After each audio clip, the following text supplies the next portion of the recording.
غنی خان نے اپنی ایک نظم میں لکھا ہے کہ نور ہمئی دزان جوڑ کڑم د شیطان یو زرکڑا۔ انسانی تخلیق کے متعلق غنی خان کہتے ہیں کہ اللہ تعالیٰ نے انسان کو جملہ طور پر اپنی صفات سے نوازا، مگر اپنی صفات کے ساتھ ساتھ کیا ہوا؟ د شیطان یو زرکڑم، ایک ذرہ صفت شیطان کی بھی رکھ دی۔ لیکن ہوتا کیا ہے؟ ہوتا یہی ہے کہ یہ ایک ذرہ شیطانی صفت یہ پہاڑ بن جاتی ہے اور انسان کو تباہی کی طرف دھکیل دیتی ہے۔ اور جو جملہ صفات ہیں اللہ تعالیٰ کی، ان صفات میں سے ایک صفت بھی انسان کے اندر نظر نہیں آتی۔ وجہ کیا ہے؟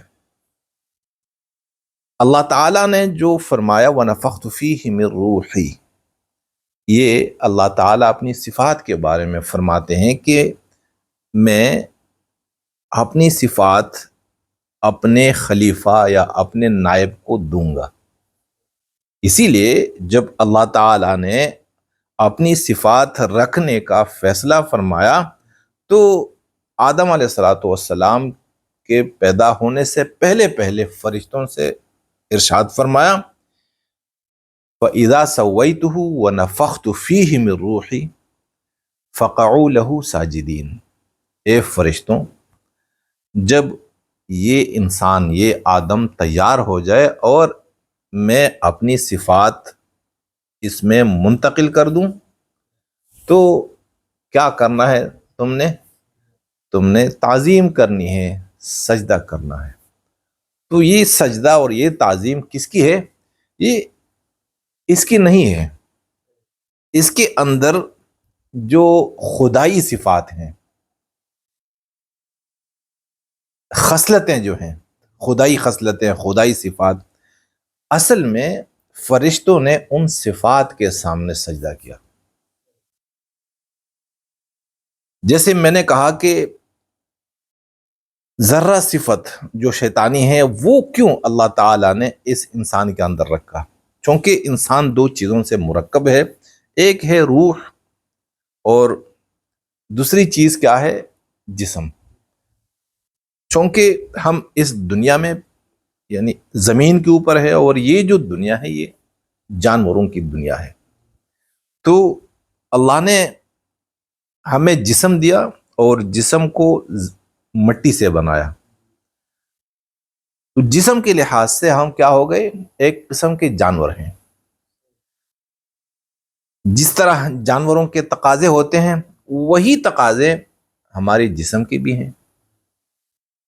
جانور کھاتے پیتے ہیں، ہم نے بھی کھانا اور پینا ہے۔ جانور آرام کرتے ہیں، ہم نے بھی آرام کرنا ہے۔ جانور جیسے شادی بیاہ میں تو نہیں کہہ سکتا ہوں، لیکن یہ جو تقاضا ہے فطری، اس کے لیے شادی اور منگنی، تو یہ انسان کی بھی ضرورت ہے اور جانوروں کی بھی ضرورت ہے۔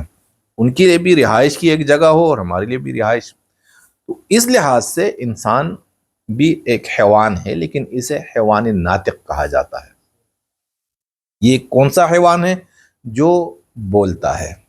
خلق الانسان علمہ البیان۔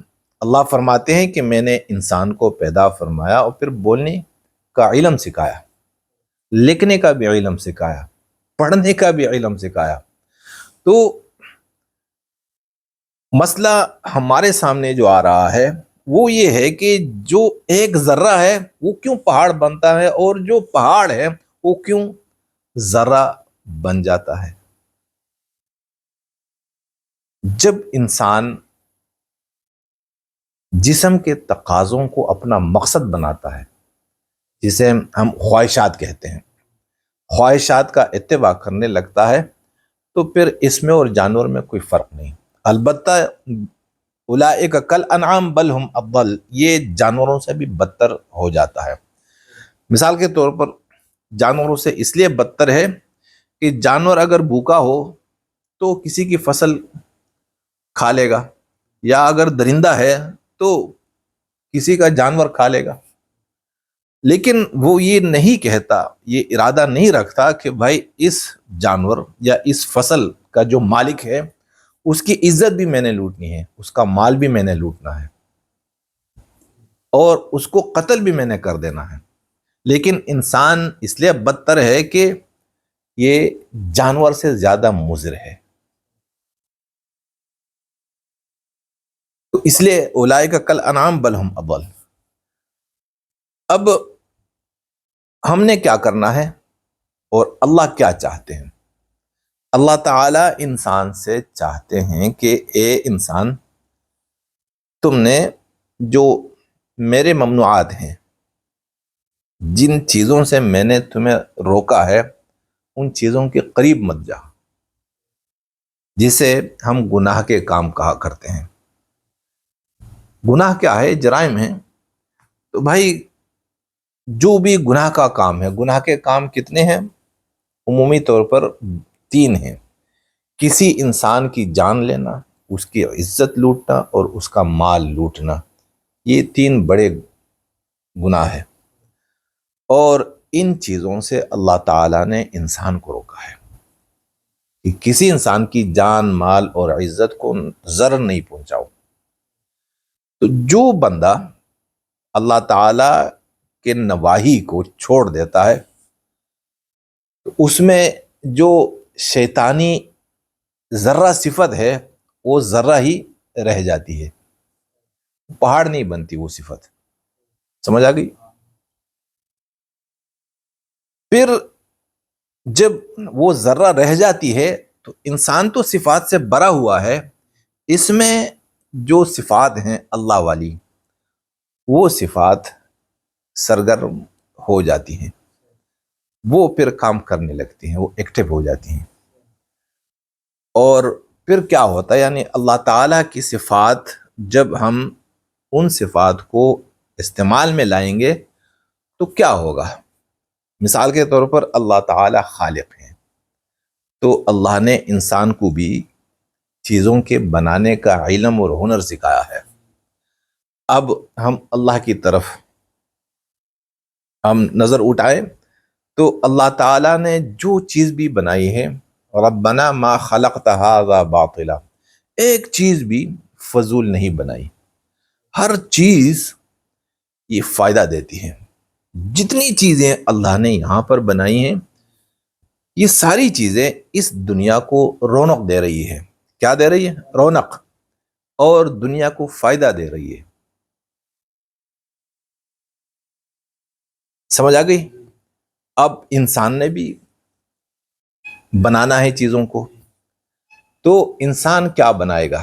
وہی چیزیں بنائے گا جس سے مخلوق کو نقصان پہنچ رہا ہو، یا وہی چیزیں بنائے گا جس سے ساری مخلوق اور پوری دنیا کو فائدہ پہنچ رہا ہو، جس کی خلقت سے، یعنی جس کے بننے سے دنیا میں ایک زینت پیدا ہوتی ہو۔